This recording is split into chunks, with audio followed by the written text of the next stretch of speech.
Retomando aqui então o nosso estudo do livro A Gênese, nós estamos no primeiro capítulo, Fundamentos da Revelação Espírita. Começaremos hoje a partir do item número 41, lembrando que esse capítulo, para termos aqui mais precisão, ele termina no número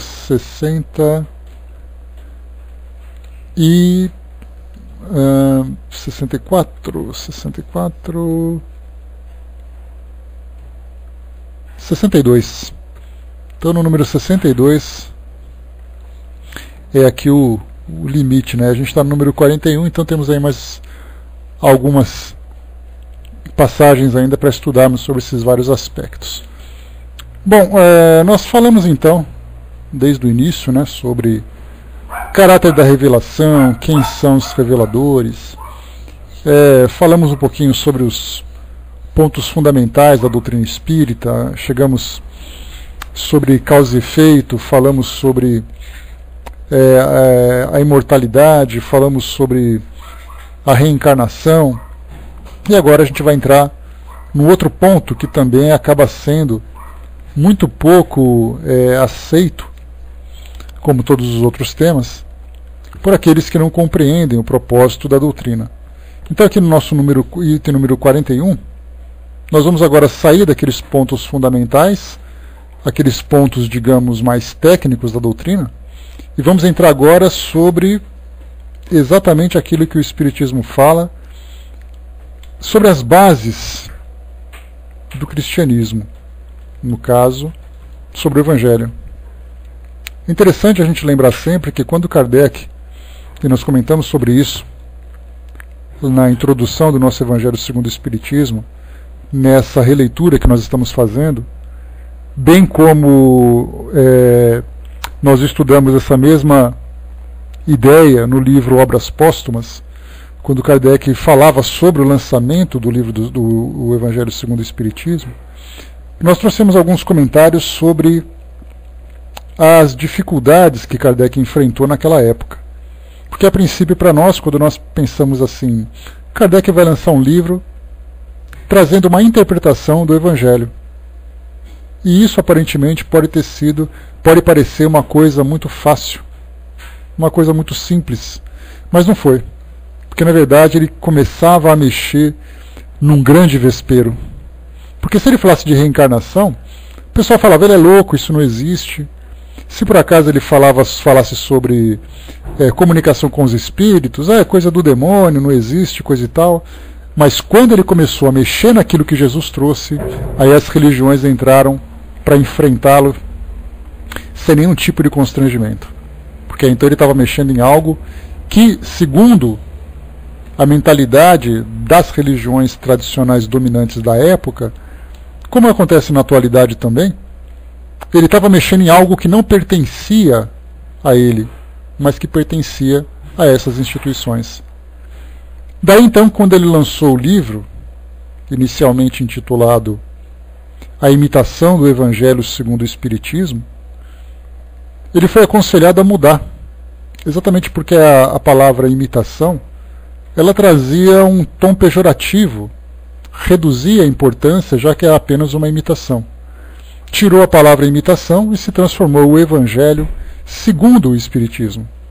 E nós repetimos esse título com tanta naturalidade que nos esquecemos do seu real significado.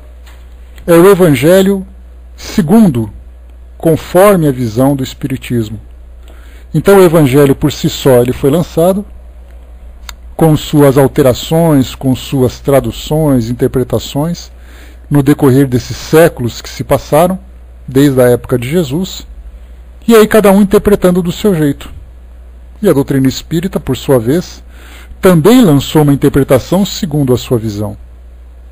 O detalhe que nós temos que observar é exatamente encontrarmos a lógica que cada uma dessas interpretações apresenta para nós.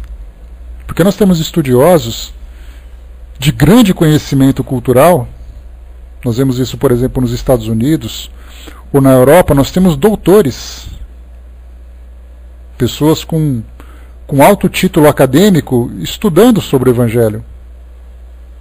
estudando sobre a Bíblia de um modo geral, mas do Evangelho também, sobre a vida de Jesus, estudos arqueológicos, estudos antropológicos, estudos filosóficos, e são estudos que, baseados em técnicas científicas, baseadas em conhecimentos muito profundos.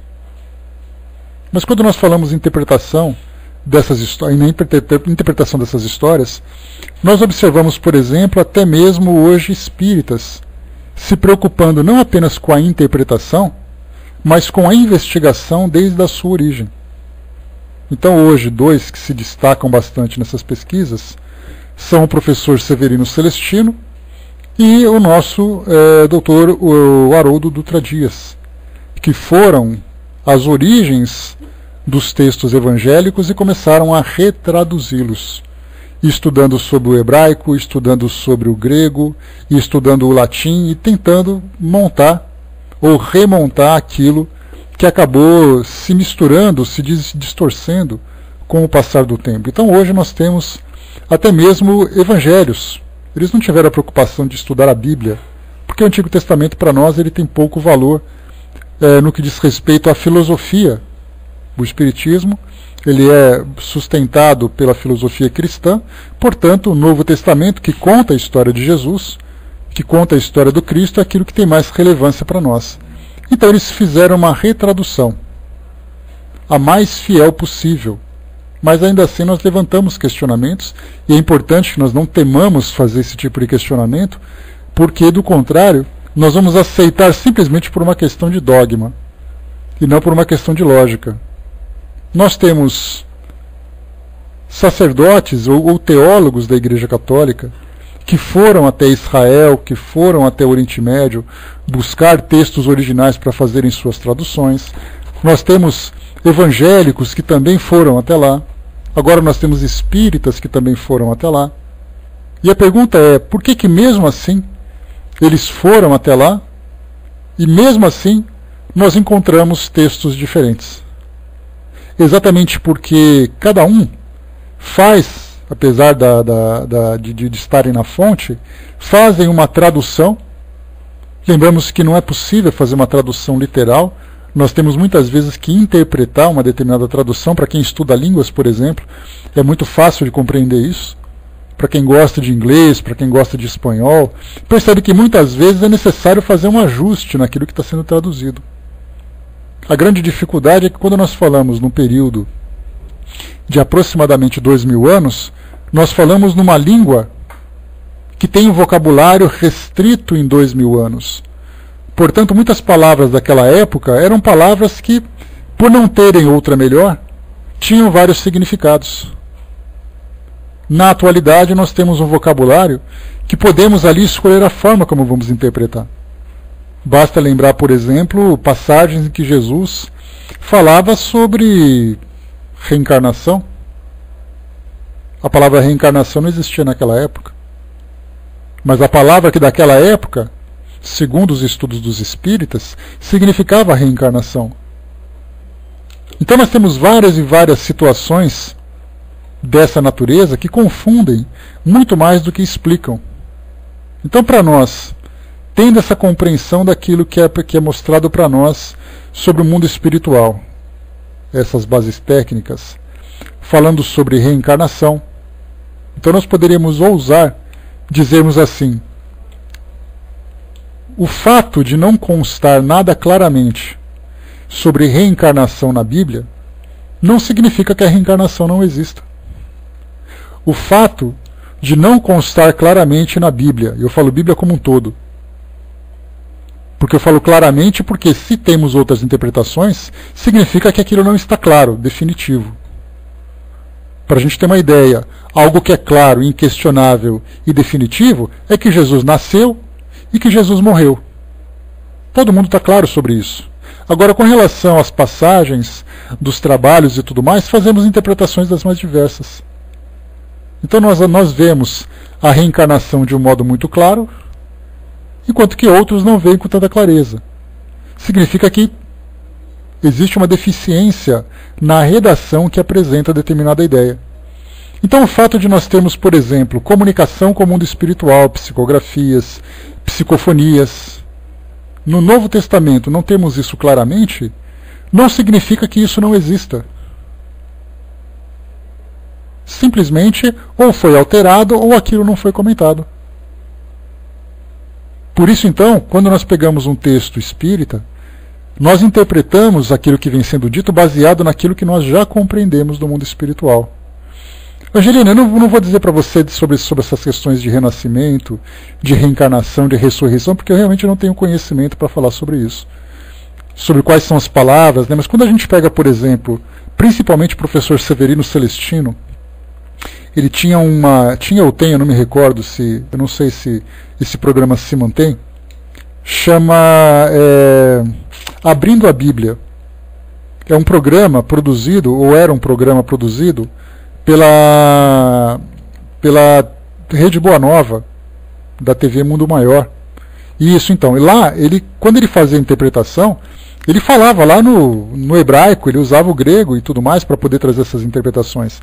Então, para dizer que renascimento significava reencarnação, a gente precisa conhecer a palavra original.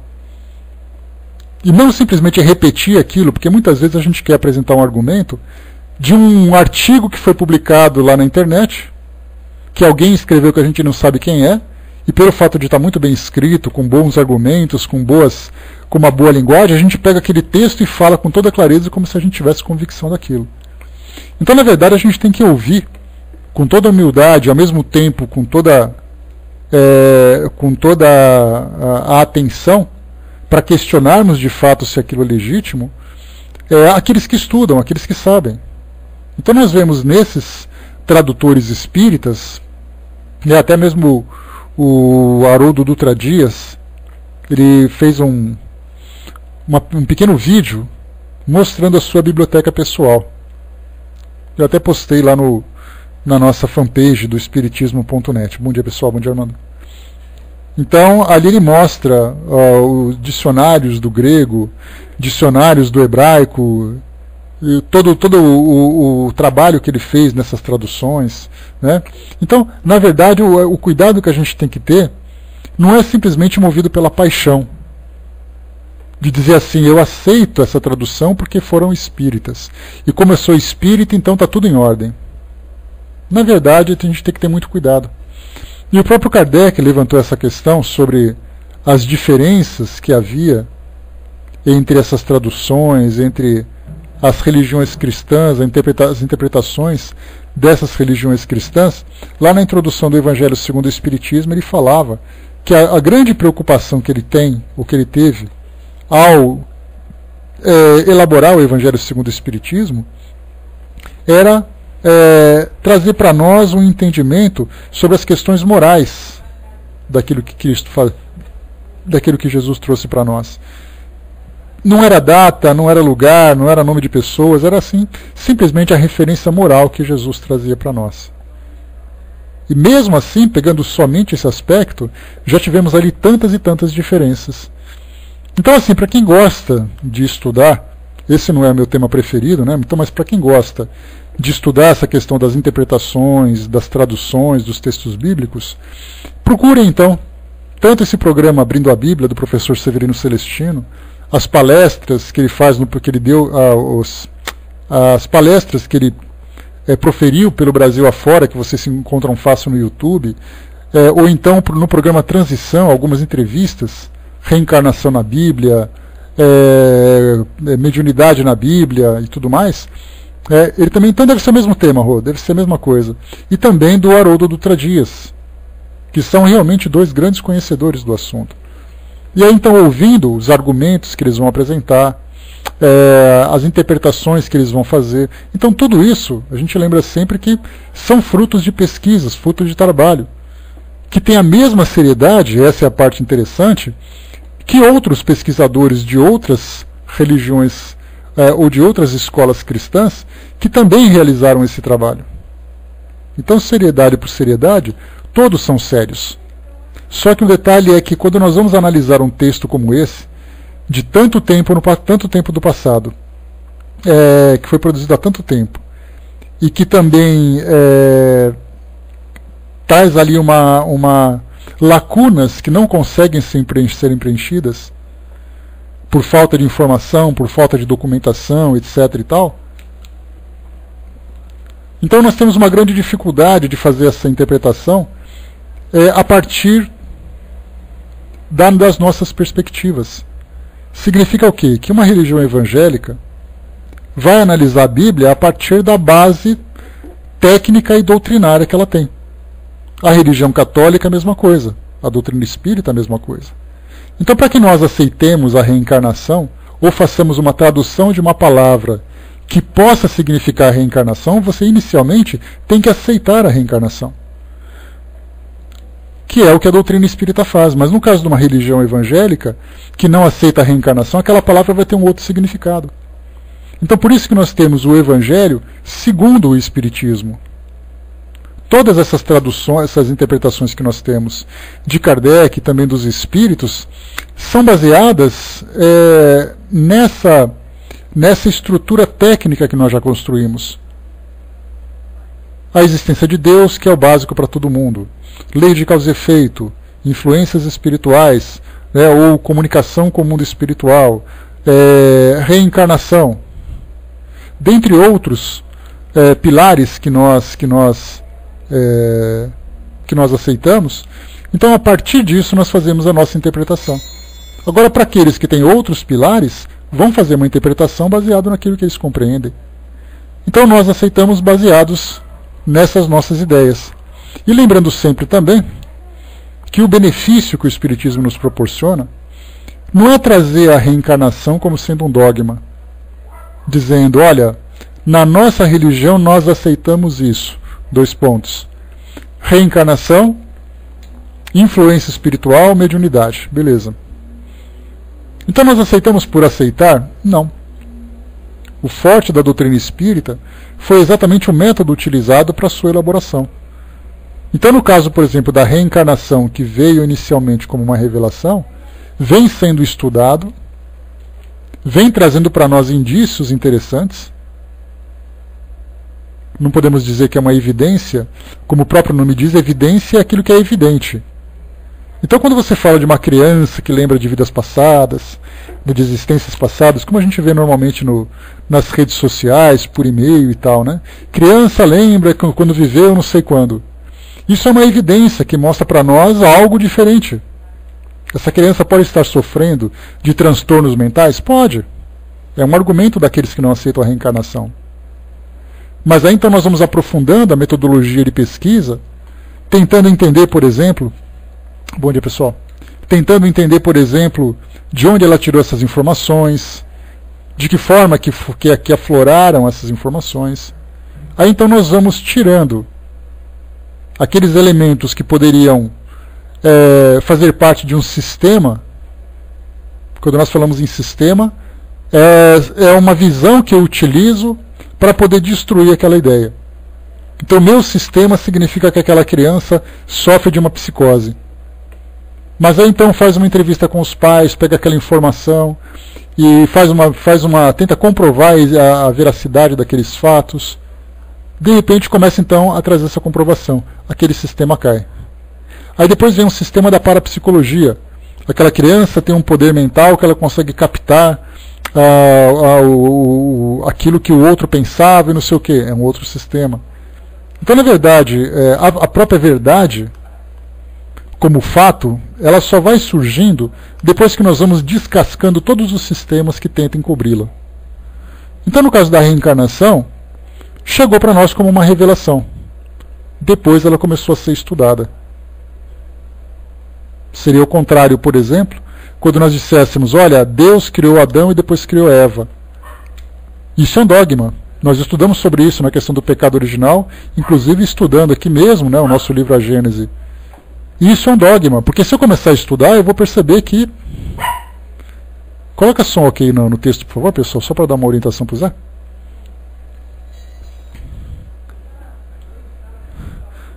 Beleza, então.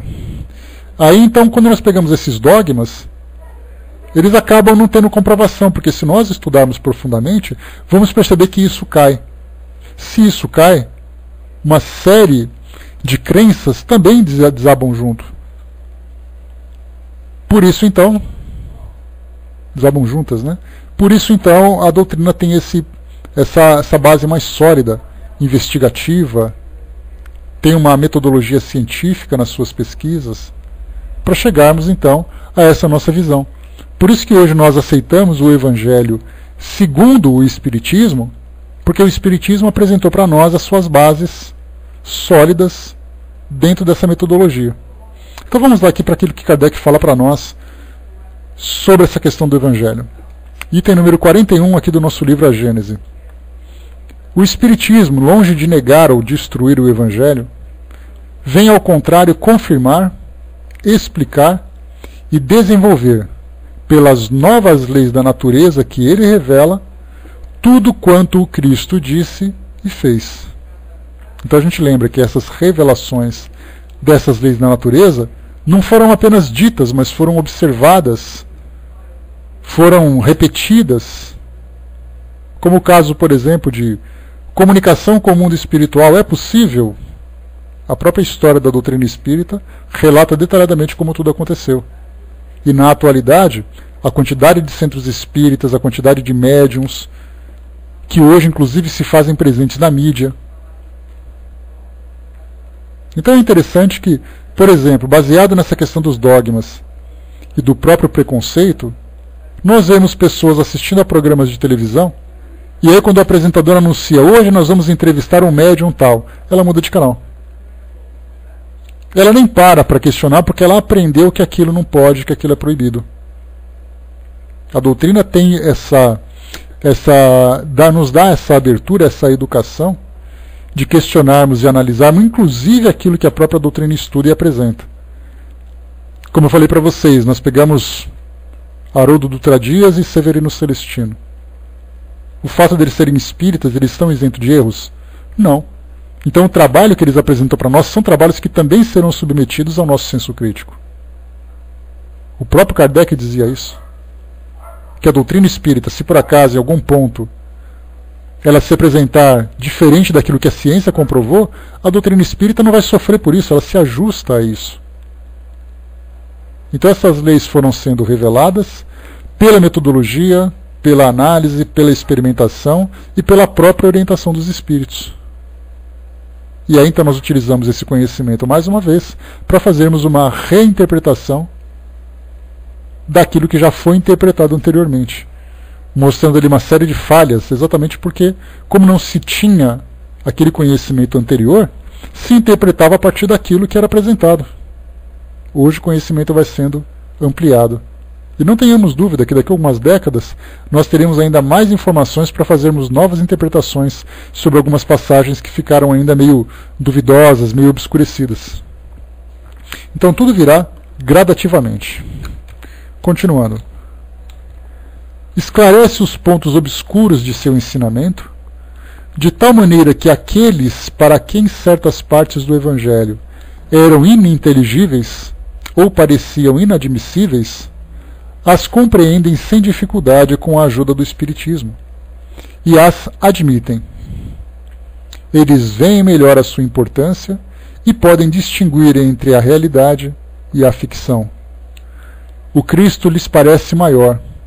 Não é mais simplesmente um filósofo, é um Messias divino.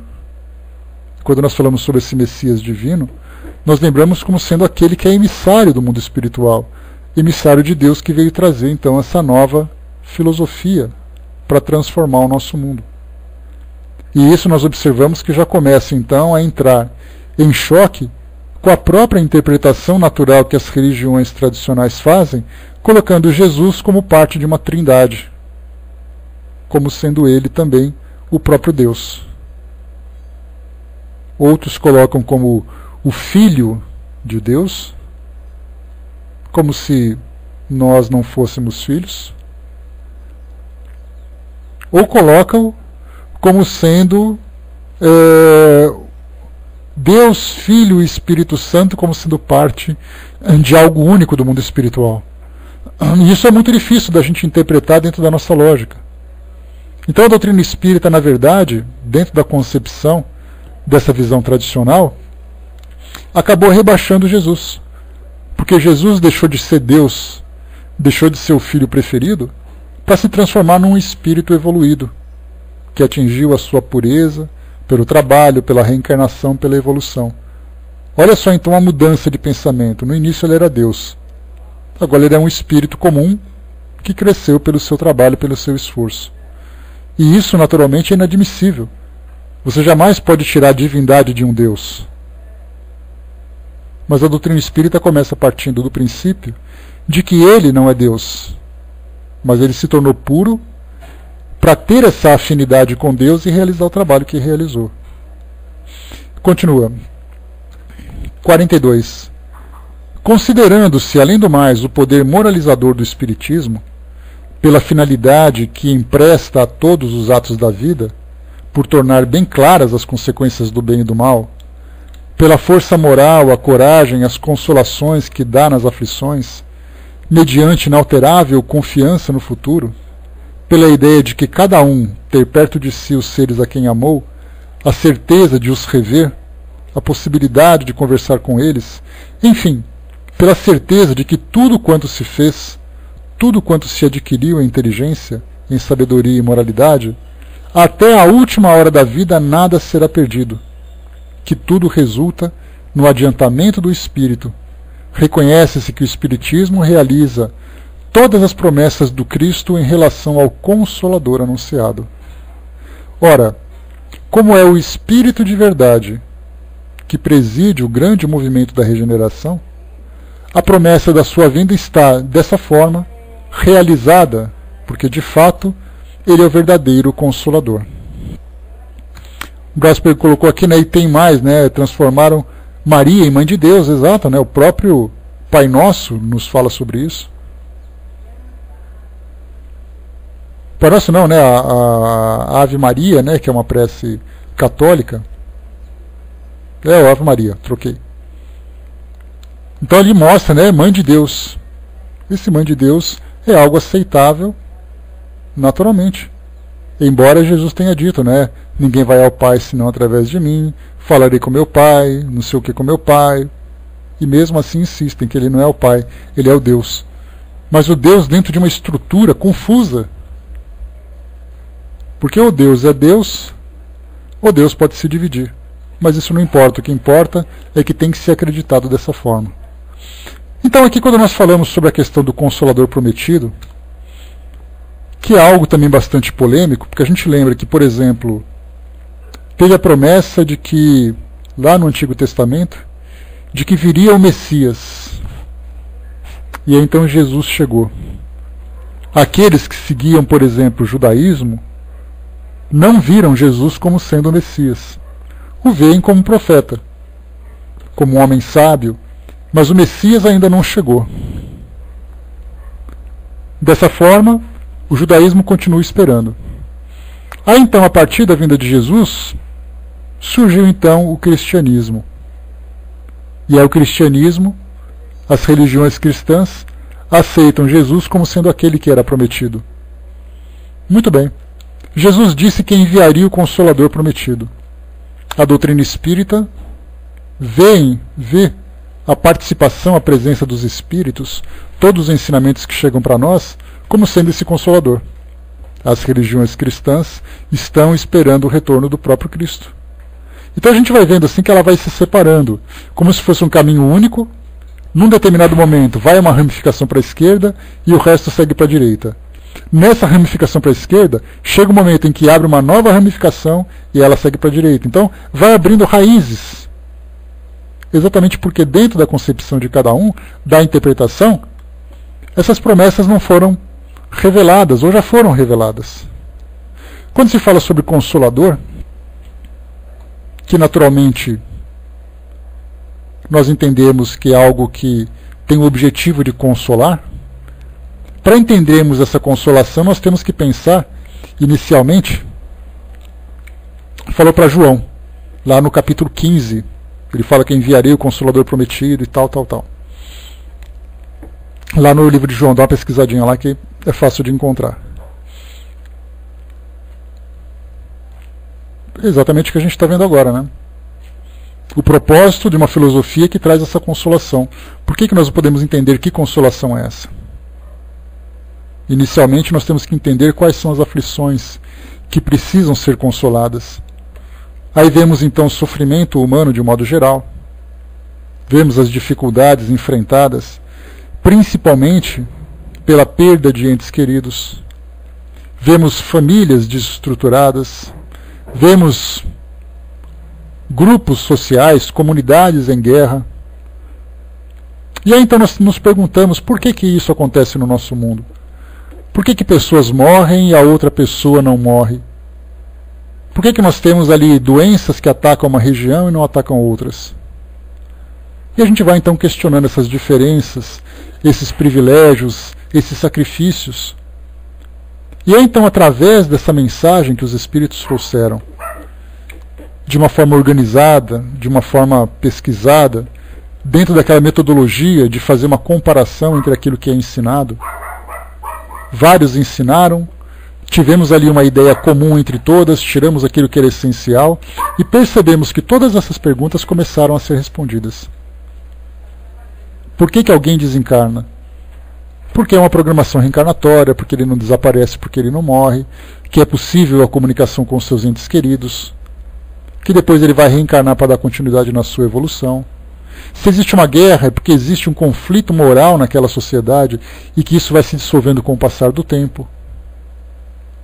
Então os Espíritos, quando trouxeram para nós essa ideia de que a doutrina espírita é exatamente esse mesmo Consolador, ela vem embasada principalmente na própria comunicação de Jesus, que nós interpretamos como Espírito Verdade.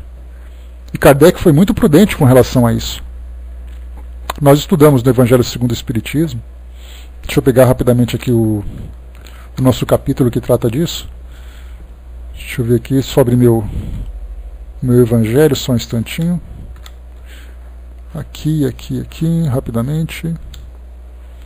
E, se eu não me engano, é o capítulo número 3. Está aqui.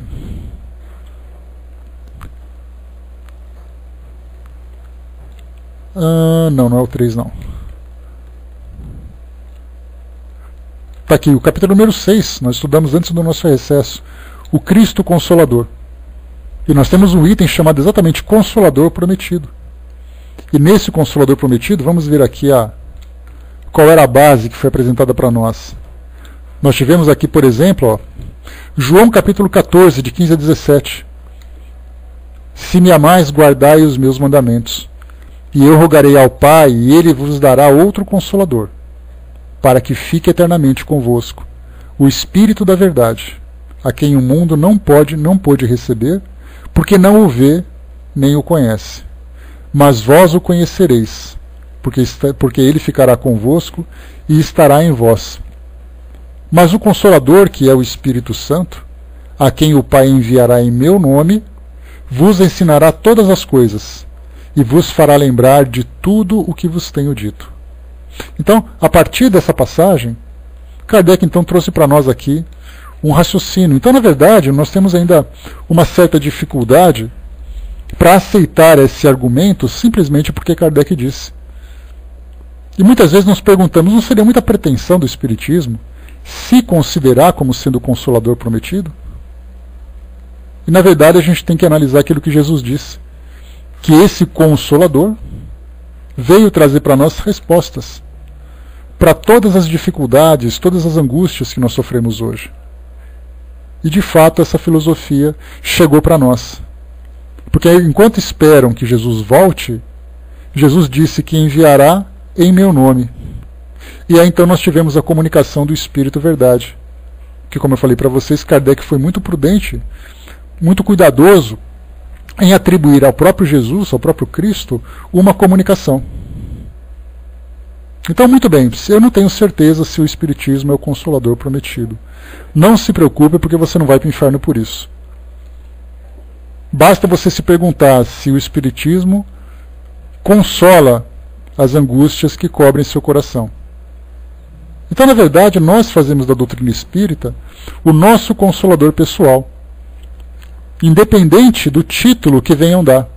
Porque a doutrina não vai se tornar mais importante ou menos importante pelo título que vão atribuir ou por uma possível promessa que foi feita no passado. Basta a gente lembrar que o conhecimento que nós adquirimos hoje é o conhecimento que todos nós precisamos. E é claro, ele está muito aquém daquilo que nós gostaríamos. E por que se encontra aquém? Porque nem todas as pessoas conseguem entender aquilo que acontece. Nem todas as pessoas conseguem se comunicar com os seus entes que desencarnaram.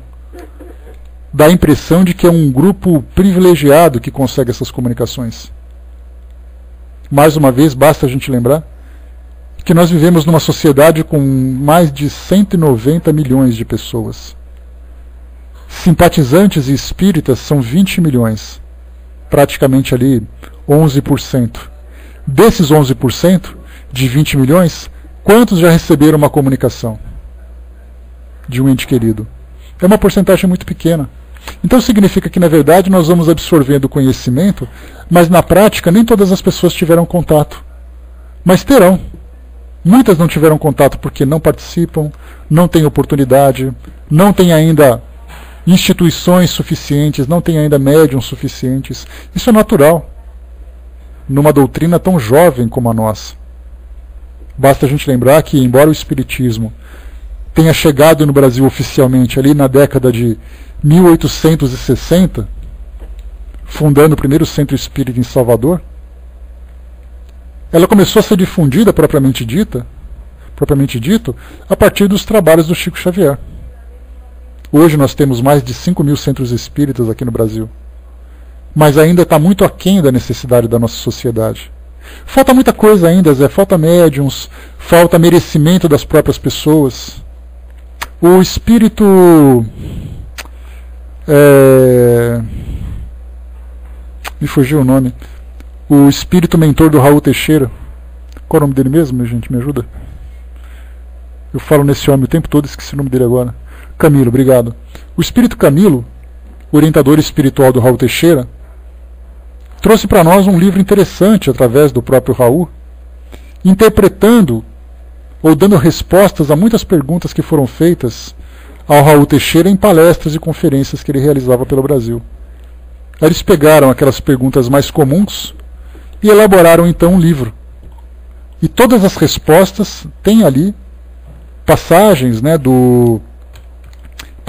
do Evangelho segundo o Centro Espírita, segundo o Espiritismo, do Livro dos Médiuns. O livro, deixa eu pegar para vocês aqui, que eu estou com... Faz tanto tempo que eu não cito esses nomes que eu acabei me esquecendo. O livro é chamado de Desafios da Mediunidade. Então está aqui, para quem quiser. Deixa eu colocar para vocês aqui para vocês darem uma passagem, uma folheada virtual. Está aqui, dá uma chegadinha ali que tem muitas respostas. Então falta um monte de coisa. Então, na verdade, nós estamos estruturando uma rede de prestação de serviços, vamos dizer assim. Então são trabalhadores insuficientes, são médios insuficientes, são instituições que não são bem geridas, ou não têm boa gestão, são os próprios espíritas que não compreenderam ainda o propósito da doutrina. Algumas vezes alguém quer uma comunicação muito mais para satisfazer seu capricho do que para se consolar de fato. Então temos ali merecimento, possibilidades, condições. Então isso mostra para nós que esse Consolador ele vai gradativamente alcançando, cumprindo o seu papel. Mas é algo que não acontece de uma hora para outra. Uma doutrina, como eu falei para vocês, aqui no Brasil ela começou a partir de 1865, lá em Salvador, na Bahia. De lá para cá, nós temos aproximadamente 150 anos, um século e meio para uma doutrina que veio se implantar numa sociedade que era fortemente católica, depois fortemente influenciada pelas religiões evangélicas, até que ela já fez muita coisa. Mas para poder fazer a divulgação, é necessário não apenas o trabalho dos espíritas, é necessário que as pessoas quebrem as suas barreiras do preconceito e comecem então a se abrir a essas orientações. Ontem nós falamos sobre isso no estudo do Evangelho. Que hoje os conhecimentos eles estão abertos a todos. Se aproxima quem quer. E a pergunta é, as pessoas querem? Claro que não. Porque estão confortáveis na doutrina que abraçaram. Então, se por acaso aquela religião é para ela consoladora, que ela fique com ela. A doutrina espírita não tem pretensão de concorrer com ninguém. É como se um hospital brigasse com o outro para dizer que seus médicos são melhores do que os outros. E na essência da ideia, é importante lembrar que o importante é nós termos médicos para atender as pessoas. E não qual hospital é mais bonito para atender as pessoas. Na essência. A mesma coisa acontece com a doutrina. E Kardec mesmo diz, se a sua religião te faz feliz, fique com ela. Se você acha que você precisa de respostas que você não encontra, abra sua mente para procurar outra. Ele não diz assim, saia da sua religião e venha para a nossa. Não é proselitismo. Muitas vezes uma resposta que você precisa, uma outra religião pode te fornecer. Então por isso esse Consolador, independente do entendimento que nós temos, independente do rótulo que nós cunhamos, né, na doutrina espírita, que ela é o Consolador prometido, ela é o Consolador para quem se consola com ela.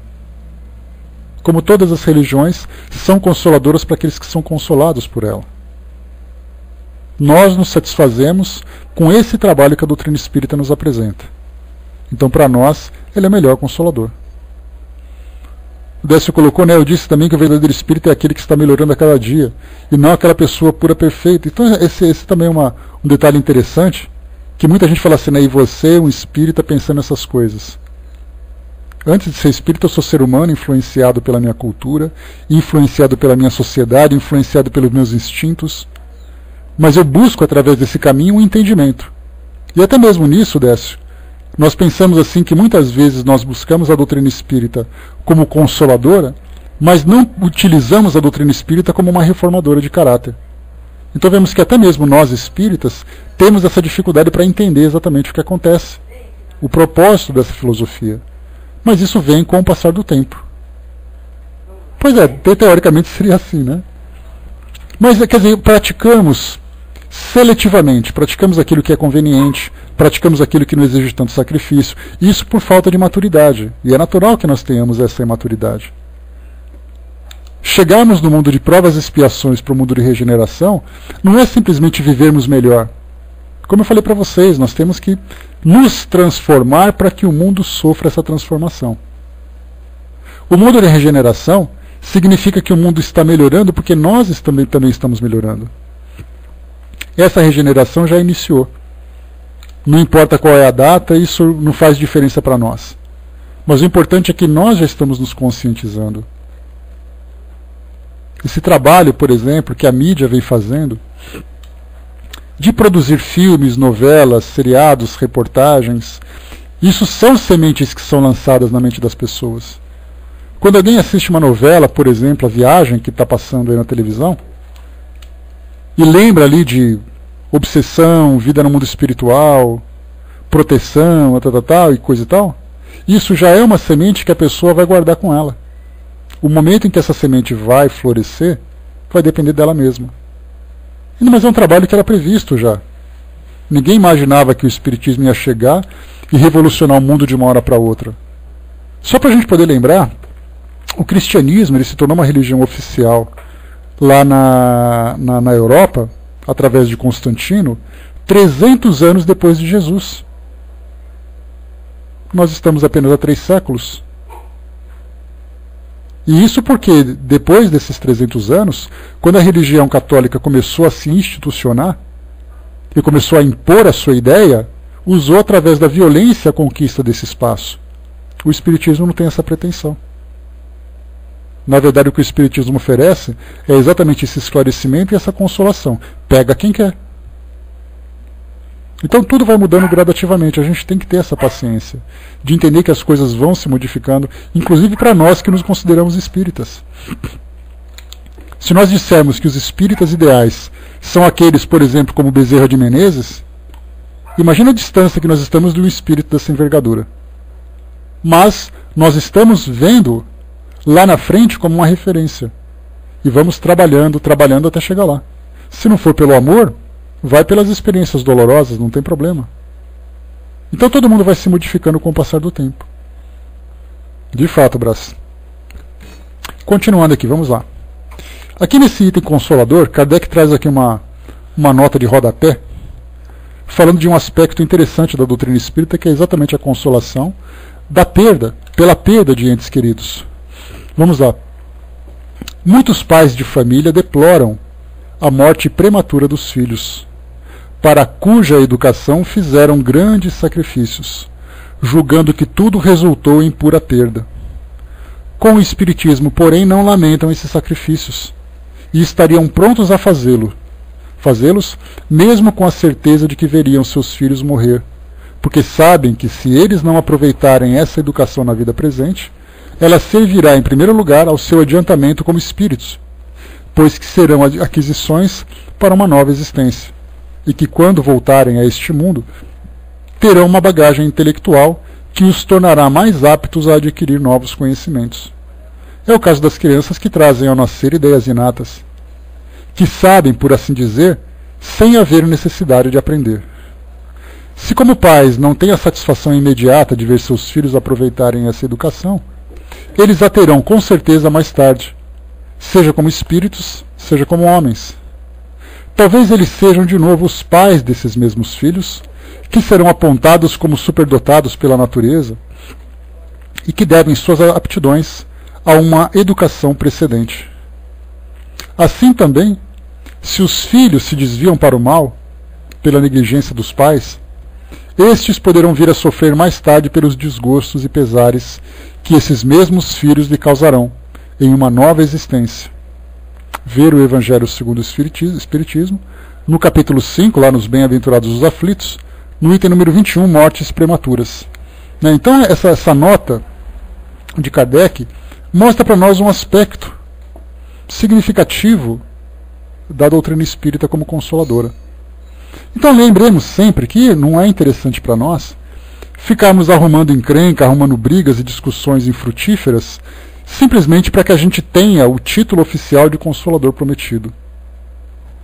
Isso é uma tremenda infantilidade de nossa parte. O Consolador Prometido é aquela mensagem que vem aliviar os corações. Se essa mensagem se encontra na doutrina espírita, que ela seja então uma consoladora. Mas se ela vem através de outra filosofia, significa que todas as religiões, a gente lembra sempre, trazem uma mensagem verdadeira. Só que muitas vezes ela vem encoberta por dogmas, por sacramentos, por rituais. Mas a mensagem está ali. Quem pode dizer, por exemplo, que no catolicismo não se fala de amor?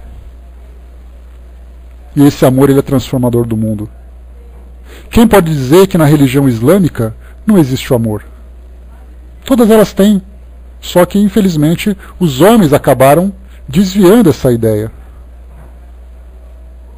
E a doutrina espírita, por sua vez, faz ali o seu trabalho de esclarecimento e oferece a quem tiver interesse em conhecer. Porque existe ainda muito preconceito, né? A própria mediunidade, que coloca os homens em contato com o mundo espiritual, ela é ainda vista de uma forma muito fantasiosa. Falar de espíritos, por exemplo, você fala naturalmente de filmes de terror, fala sobre assombração. Você não fala sobre o amigo que veio falar oi para você. Você fala daquele fantasma que veio pegar teu pé embaixo da cama. Então, na verdade, nós temos que quebrar ainda uma série de barreiras que nós mesmos criamos em virtude dessa nossa imaturidade psicológica e também intelectual. Então, gradativamente, as coisas vão acontecendo. E esse aspecto que Kardec trouxe para nós, desse consolador da perda de entes queridos, é um deles. De tantos outros que ele consegue ajudar. Por exemplo, nós tivemos uma situação ontem que acabou comovendo um certo grupo da nossa sociedade, que foi a morte daquele surfista. Era um atleta brasileiro que tinha uma certa representação internacional e por um motivo banal desencarnou. Levou 3 tiros, passou alguns dias no hospital, não resistiu e desencarnou ontem. A família desesperada, sofrendo, tentando entender do porquê daquilo acontecer. Sem dúvida que foi triste. Assim como uma criança, no fim de semana, que por uma bala perdida, os pais saindo de um restaurante, o pai com a mãozinha dada com a criança, de 3, 4 anos, uma bala perdida vem e atinge a pessoa. Aí a criança fica pendurada, o pai achando que ela estava brincando. Quando levanta a criança, ela está sangrando. Levou um tiro na cabeça. E a gente pergunta, como é que a gente pode aceitar isso de uma forma natural? Dentro da nossa visão do mundo material, isso para nós é inaceitável. Mas, mesmo sendo inaceitável, nós podemos nos consolar, primeiro, que essa criança desencarnou, mas ela continua viva. E que se existe uma lei de causa e efeito, alguma coisa de aprendizado isso vem para nós. Esse surfista conhecido da mesma forma. Aquele brasileiro que foi executado também, é a mesma coisa. Não importa o que nós pensemos, se nós torcemos pela execução, se nós ficamos chocados com a execução. A lei universal, a lei de Deus, ela vai agir daquela mesma forma. Aquele espírito vai continuar vivo, ele vai ali passar por um aprendizado moral significativo, os responsáveis pela pena de morte também estão ali adquirindo seus débitos. Então a doutrina espírita nos proporciona essa visão. Ela tira de nós, pelo menos uma parte dessa visão passional que nós temos, porque a visão passional faz a gente ver com paixão. Então a gente se emociona, a gente sente raiva, a gente chora. Então a nossa razão consegue assim, calma, você está sofrendo, mas vamos pensar além. Então fulano continua vivo, fulano vai ter ali a lei de causa e efeito, ele vai ter a reencarnação, os pais no momento oportuno terão a consolação que precisam. Olha o efeito consolador então aí. Então a gente vê que essas respostas que nós temos hoje tem ali sua razão de ser. Nós pegamos ali na Nigéria Boko Haram, aquele grupo islâmico terrorista ali que sequestrou mais de 100 meninas, muitas foram executadas. Qual é exatamente o planejamento diante da lei de causa e efeito? Nós não entendemos. Mas a certeza do futuro, como Kardec mencionou nesse texto, mostra para nós que isso vai ter um propósito, da mesma forma que também vai ter uma consequência. E que se existem aquelas pessoas envolvidas como algozes ou como vilãs, elas terão no futuro um comprometimento com essa experiência. Então olha o aspecto consolador. Não tira, não diminui muitas vezes a nossa revolta. Mas na maioria das vezes, isso faz com que a gente pense com mais tranquilidade. E aí naturalmente essa nossa revolta vai diminuindo, porque nós temos essa certeza de que as coisas estão funcionando de acordo com a necessidade de cada civilização, de cada tempo. É nesse sentido que a gente coloca a doutrina espírita como sendo uma consoladora. Vamos esquecer essa ideia do prometido, porque o prometido ele traz muito comprometimento. Pensemos apenas na consolação. Eu não preciso provar para ninguém que ele foi prometido. Eu tenho que demonstrar aquilo que ele consola. Isso já é o suficiente. Porque a doutrina espírita ela é o que é. Ela não é aquilo que a gente pensa que ela é. E para isso nós temos que estudar, nós temos que compreender, para saber utilizá-la, porque ela é uma ferramenta preciosa. Seria mais ou menos, para a gente ter uma ideia, fazer uma comparação bem pobre, nós vemos muitos jovens fazendo mecânica de automóveis, cursos, para trabalhar em oficinas mecânicas e coisa e tal, e tudo que ele aprendeu foi utilizar um alicate, uma chave de fenda e uma chave de boca. Isso já é mão de graxa, ótimo. De repente o jovem vai trabalhar numa oficina em que ele abre, está cheio de chips, fios, entradas USB, equipamentos digitais. Então ele faz um novo curso para poder entender como usar esse equipamento. Nós hoje estamos recebendo uma caixa de ferramentas de alta tecnologia. Só que ela não vai ter utilidade nenhuma se nós não aprendermos a utilizá-la. Então todas essas informações que nós estamos recebendo agora é esse curso de atualização para que a gente possa aplicar essas ferramentas nas situações que acontecem diante dos nossos olhos. Fora isso, nós seremos aquele profissional desatualizado, utilizando as ferramentas do passado. Quais são as ferramentas do passado? Aquele condenado lá na Indonésia, ele vai para o inferno. E o outro vai para o céu. Qual é a nossa ferramenta nova? Aquele indivíduo vai reencarnar a lei de causa e efeito. Os pais vão reencontrar com ele. Os responsáveis também serão ali envolvidos naquelas circunstâncias. Olha só a diferença da caixa de ferramenta antiquada e da caixa de ferramenta moderna. Então nós temos que aprender a utilizar todas essas informações que a doutrina espírita traz para nós, de fato como consolador. Porque do contrário vai ser apenas aquela caixa encostada, empoeirada lá no cantinho, com equipamento de alta tecnologia, de primeira geração. Pois é, Luiz, a gente já conversou sobre isso. A gente sempre lembra. Isso aqui é naturalmente quando eu passo para vocês essa ideia. Luiz está perguntando aqui por que o Espiritismo não floresceu na França, se nasceu lá. É uma interpretação que a gente faz das circunstâncias. Todas as vezes que a gente estuda alguma coisa que se desenvolve num determinado período aqui da nossa civilização, é importante nós fazermos uma volta no tempo e entendermos aquilo que aconteceu. Quais são os eventos históricos, quais são os envolvidos, quais são as circunstâncias. Então o Espiritismo nasceu lá na França, fazendo ali um retrospecto histórico rápido. 1857, Kardec foi até 1869, aí então Kardec desencarnou. Ele poderia ser considerado o líder dessa doutrina, só que esse líder morreu.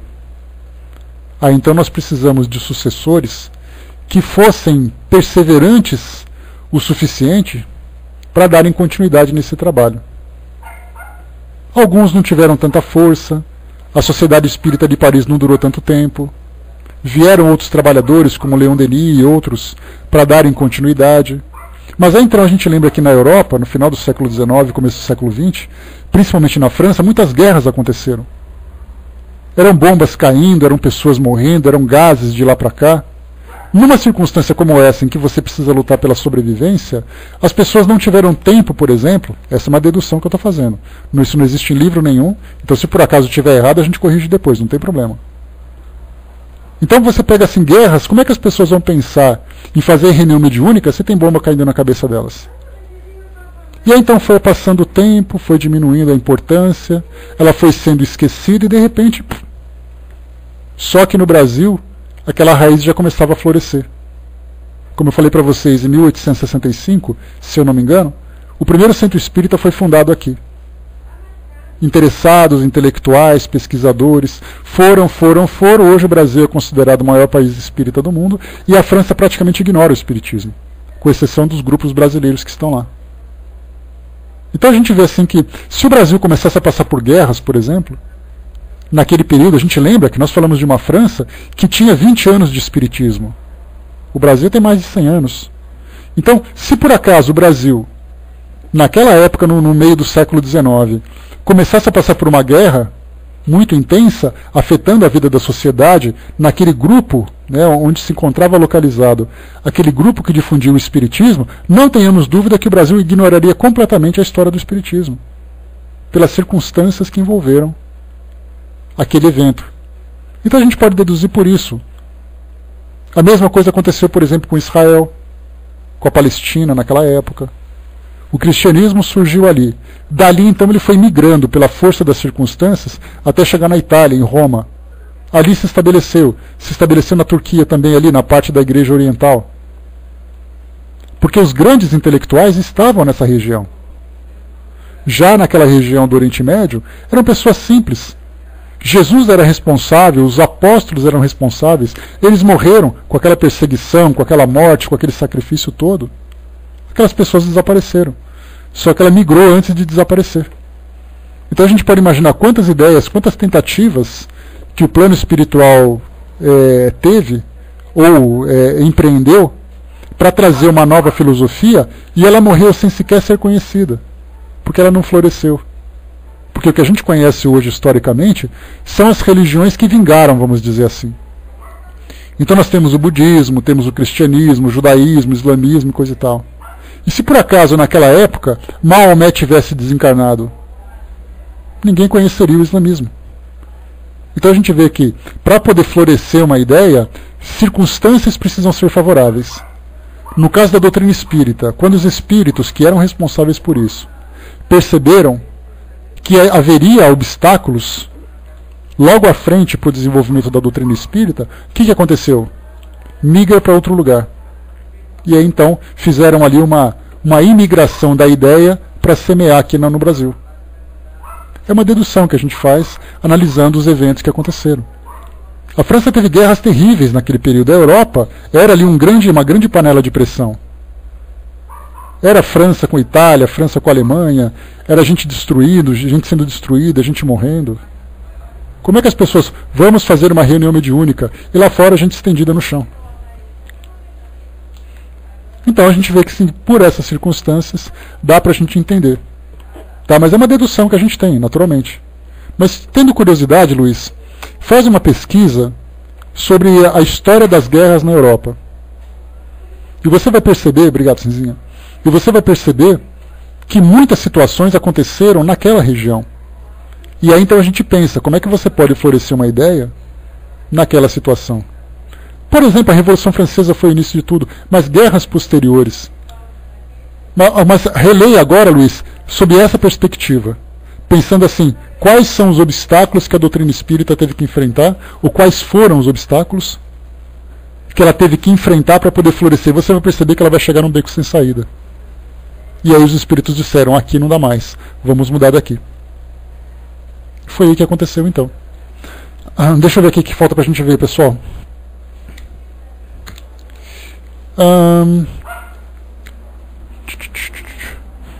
Tá, 44. Sobre ainda esse aspecto consolador da doutrina. Desculpem. O número de aflitos é imenso. Portanto, não é de admirar que tanta gente acolha uma doutrina que consola, de preferência àquelas que desesperam.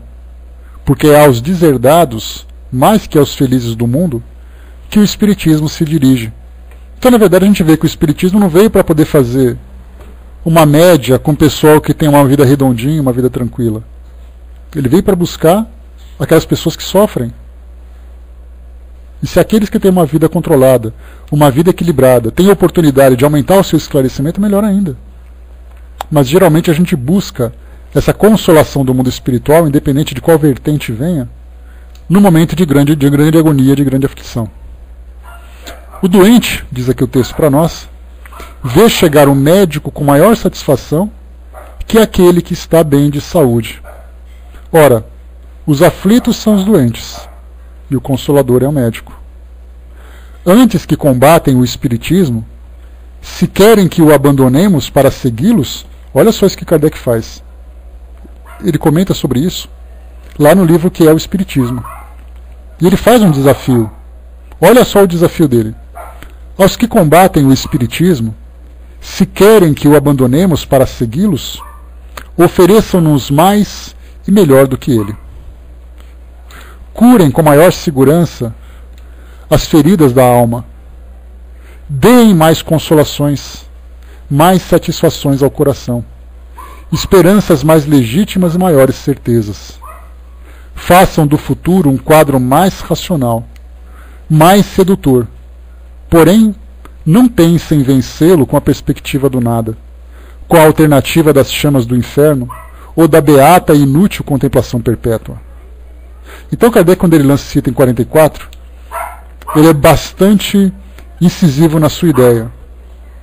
Se por acaso as pessoas querem que o Espiritismo desapareça, não há nenhum problema, desde que alguém ofereça uma nova filosofia baseada na razão, baseada na lógica, baseada nessa experimentação, que traga respostas mais consoladoras e mais verdadeiras. Se as pessoas apresentarem simplesmente um dogma, isso não serve, porque dogma é uma crença infundada. O dogma você acredita porque deve acreditar. Já no caso da doutrina espírita, como eu falei para vocês, ela trilhou um caminho contrário a todas as demais religiões. As religiões apresentaram uma base dogmática e a partir dali começou a conquistar os seus fiéis, seja pelo medo, seja pelo convencimento, seja lá por que motivo for. A doutrina foi o contrário. Primeiro os fatos foram surgindo. A partir desses fatos, a filosofia veio como consequência. Então, se alguém quiser, por exemplo, o que acontece com alguém que acaba de morrer? Aí vem uma religião e fala, ela vai para o céu. Me prova que ela continua viva. Ah, isso é uma questão de fé, então não serve. Aí pergunta para a doutrina espírita, me prova. Pois não. Aí, através de uma reunião mediúnica, a pessoa se manifesta. Mesmo que aquilo que ela apresenta não foi convincente, o fato de ter alguém se comunicando já mostra que existe algo no além. E isso é para nós algo que nenhuma outra religião fez. Hoje nós temos aquelas que trabalham com a mediunidade. Temos o Espiritismo, por exemplo. Tivemos outras religiões, o próprio catolicismo, das comunicações dos mortos, eu me recordo. Dudu lembra, né, Dudu? Estudava lá no Colégio Dom Bosco. E aí então nós estudávamos sobre a vida desse santo. E aí então me recordo do nosso diretor, que era um padre, um grande pedagogo, por sinal. Ele então, nas suas palestras, ele falava sobre a vida de Dom Bosco. Eu me lembro pouco, eu era garoto naquela época. E aí então ele falava que ele e São Domingos Sávio, que é um outro santo da Igreja Católica, eles eram muito amigos, eles combinaram, quem morrer primeiro volta para avisar o outro. E eu então não me recordo de quem morreu primeiro, se foi São Domingos Sávio, se foi Dom Bosco. Eu sei que um morreu e ele voltou em sonho numa carruagem de fogo dizendo que estava vivo. Só que a igreja atribui isso somente aos santos. Não atribui isso a uma pessoa comum. Ela atribui isso, que é algo absolutamente natural, ao milagre, sendo que os espíritos continuam vivos com maior naturalidade. Então nós vemos que esses fenômenos também existem dentro das instituições, dessas instituições tradicionais. Sério mesmo, Regina? Que legal. Isso é muito bacana.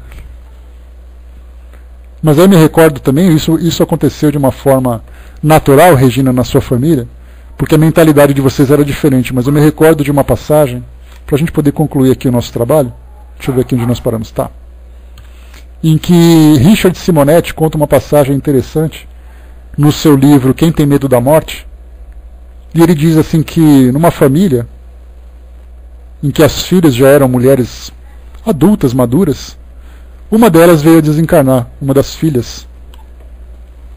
E aí então a outra ficou chorando, lamentando, por que você foi embora? Por que você não vem falar comigo? E não sei o quê. Aí teve um dia que esse espírito desencarnado se manifestou para ela dentro de casa. Ela saiu correndo e falou: Deus me livre desses demônios. Então nós vemos que muitas vezes nós buscamos essa consolação, mas a nossa mentalidade não está preparada para isso ainda. Emocionalmente nós desejamos, mas intelectualmente não estamos preparados, nem emocionalmente também. Então nós vemos assim que fenômenos, como eu falei para vocês, indiquei até ontem, vai que, né, Zaninha? Então eu até comentei com vocês ontem, fiz uma indicação de um livro chamado A Mediunidade dos Santos. E aí nesses relatos, porque são descrições trazidas de textos publicados na própria Igreja Católica. É na angiografia, se eu não me engano, é o nome que se dá para a história dos santos. Então você pega ali a vida de um santo, lê exatamente o que ele viveu, quais foram as suas experiências consideradas miraculosas, e quantas comunicações estão relatadas nessas obras. Comunicou com alguém, comunicou com um amigo que trouxe uma ideia nobre, filosófica, etc, etc. Mas isso não é aceito com naturalidade, isso não é pregado nas igrejas. Um sacerdote vai dizer assim: Padre fulano de tal se comunicou com um amigo dele que desencarnou, nós podemos também. Nós podemos também. Isso não é dito publicamente. Isso é velado como se fosse um segredo, um tabu dentro da própria igreja. Tal santo recebeu uma psicografia de um texto filosófico de grande sabedoria. E isso não é passado publicamente. Ninguém fala sobre isso, sobre a possibilidade de psicografia dentro dos cultos, das missas. Isso também é guardado a 7 chaves, ninguém pode saber.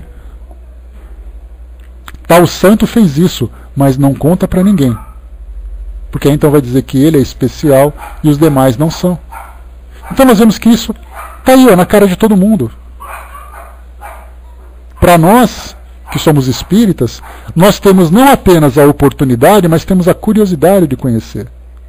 Claro que de uma forma controlada, nada muito assustador, nada muito pavoroso, mas todos nós desejamos esse tipo de experiência. Se pudéssemos realizar uma reunião mediúnica, séria, bem controlada, e deixasse para todo mundo: pessoal, olha, amanhã nós vamos participar de uma reunião mediúnica. e nós vamos conversar, fazer pergunta com espíritos amigos. Quem quer ir? Tenho certeza que a esmagadora maioria, se não todos, gostariam de estar presentes. Nem que for para sentar lá no fundo, perto da porta. Mas participaria. Por que isso tudo? Porque isso faz parte da nossa rotina. Isso faz parte do nosso dia a dia. A doutrina espírita traz para nós isso com naturalidade. Só que essa naturalidade não é vista da mesma forma para outros grupos.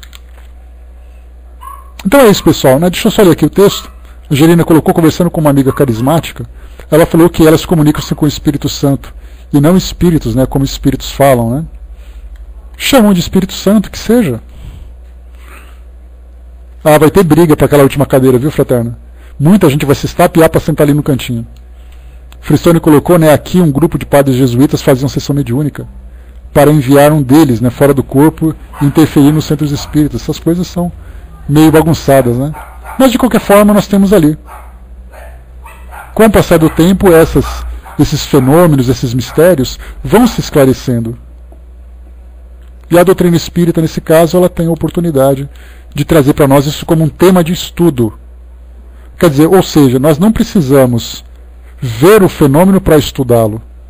Nós estudamos porque sabemos que existe. Porque sabemos que eles existem. E é aquela história, nós somos como se fôssemos os astrônomos.